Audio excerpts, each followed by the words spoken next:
Hi, welcome to this video. Today I'm going to be knitting a sweater vest and I'm going to be using this wool.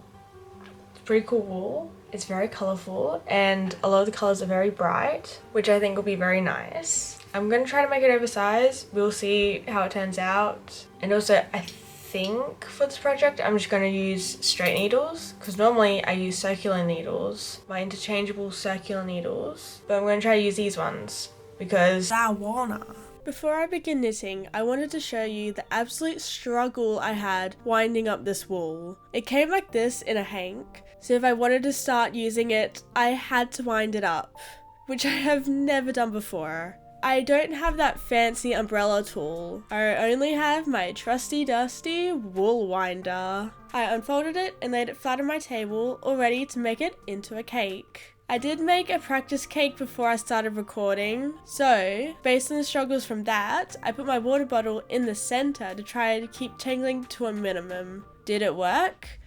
Not exactly. The bottle was way too tall and it just became a big tangled mess. I got frustrated and stopped recording, grabbed one of the other hanks to wind up, and knowing what I learnt, I put a shorter object in the center, and it went so much smoother. I did go back to the tangle of a mess and spent hours trying to untangle it. Now that the wool is finally wound up into cakes, it's time to start knitting, starting with that ribbing. I used smaller needles than what I would normally use with this wool because I wanted the ribbing to be nice and tight. And I also did a 1x1 ribbing, which made it even more tighter. Once I got it to a good length, I started knitting on the main body, and I also switched to the bigger needles, which were thicker than what I would normally use with this wool. I just wanted to experiment with needle sizes with this one. After a little bit, I realized how uncomfortable the straight needles were, so I switched them over to my circular needles, which were so much better. You can really see the scrunching because of the needle sizes that I'm using. As I went on knitting, the colors changed. It was really fun. I love all the colors, it's so bright.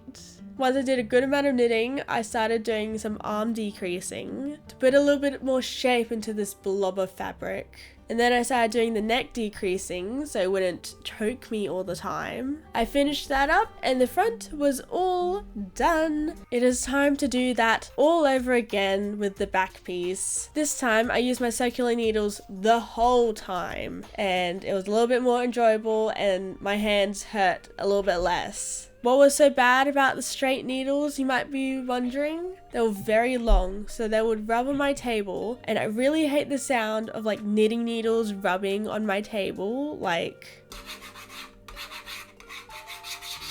would just be like that all the time, and it was really annoying. They were also heavy to hold, hence why they were constantly rubbing on my table, so I found it hard to knit for long periods of time. And since they were straight needles, I wasn't able to move the thing to fit my hands comfortably. They were just like, this is how you hold them, there's no other way around it, and just overall it was just so uncomfortable to use them. So that's why I like the circular needles a little bit better. I finished up the neckline, listened to Billie Eilish's new album that came out. It was so good. And it was all done and dusted. The sewing was pretty easy. All I had to sew together were the shoulder pieces. I didn't sew together the side pieces because I didn't wanna, and you'll see why. Time for some ribbing. First I did the neck ribbing, getting that all done and out of the way before working on the rest of the ribbing. I just did a 1x1 ribbing, the same as the bottom of the sweater vest. I did no increase or decreases, nothing fancy dancy for the neck, it's just straight up simple neck. Next up was the arm/side ribbing. Since I didn't sew the sides together, they were just out and open, so I added ribbing to them to clean up the edges and to kind of stop the curling. It kind of worked, but also it didn't really. I first added the ribbing to both the sides where you would normally sew them together. I didn't add enough stitches, so it was scrunching up and I didn't like the look of that, so took it apart, added more stitches, looked a lot better. Then I went around the armholes and I connected the sides of the ribbing as I went. once, so it was a lot more cleaner and I didn't have to sew later. I did search up a video on how to do that. I watched a bit of it and realized it didn't really line up with what I was doing, so I just winged it and hoped for the best. It did work out pretty well. I'm very happy with it.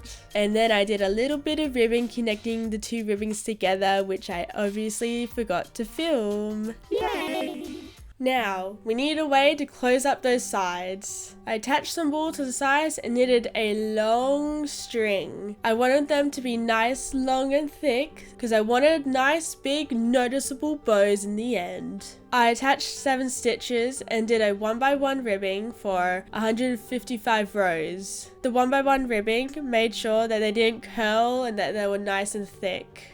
For the sweater vest, I did plan the color layout. I wanted the wool in a way to give some yellow at the start and then it would go into all the colors. And I made sure to do it twice, one for the front and one for the back so that they were similar. And I made the ribbing all yellow so that they will stand out and add a nice border against the other colors. Originally, I was also going to do the 8 strings yellow, which is 4 on each side, but after I did 2, I decided to do 4 yellow and 4 colored, making them alternating because I thought that would look a little bit better and bring in some more of that multicolor from the sweater vest. So once I finished making all 4 yellow strings, I made the 4 colored ones. I tried to make those colored strings all different colors and also have multiple colors on each string, which I was pretty much able to achieve that.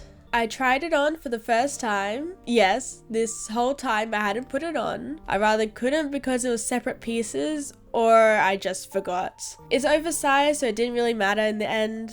It still fit pretty well. It was looking good, but I decided to block it with my iron. I blocked something I made for the first time a little bit ago, and now I just want to block all my pieces because I think it kind of makes it look a little bit better. I steam blocked it and made sure to get everywhere. I'm about to show you why I now like blocking my stuff because this is the before and the after. The after looks so much more relaxed. The shoulders and side parts aren't curling and they're laying down quite nicely. Wearing it, it feels a lot nicer. Okay, that's enough of that. Time to see the actual final reveal.